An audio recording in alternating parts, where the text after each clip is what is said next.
ማድሪድን ስለቅ በጣም አዝኜ ነበር። ይህን የሚነግረን መስዑድ ኦዚል ነው።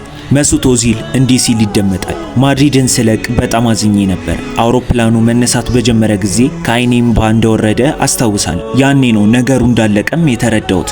በሪያል ማድሪድ ቤት የቆየሁባቸው 3 ዓመታት በጣም ደስተኛ ነበርኩ። እናም ብዙ አስደሳች ጊዜያትንም አሳልፌ ነበር። ነገር ግን በድንገት ብዙ ነገሮች ተከሰቱ። በዚያ የውድድር ዘመንም መጀመሪያ ላይ ብዙ የመጫወቻ ደቂቃዎችን አላገኘውም ነበር። እናም በአሁኑ የማድሪድ ዳይሬክተሩ ፍሎሬንቲኖ ፔሬዝ እና ወኪሌ በነበረው በአባቴ መካከል ግጭት ተፈጠረ።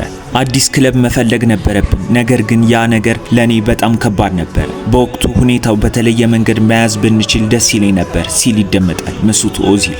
ነገር ግን ከ3 ዓመት የማድሪድ ቤት ቆይታ በኋላ መስዑድ ኦዚል እና ማድሪድ ተለያዩ። መስዑድ ኦዚልም በሪያል ማድሪድ ቤት በ3 ዓመት የውድድር ዘመናት ብቻ 81 አሲስቶችንና 27 ጎሎችን ማስቆጠር ችሏል።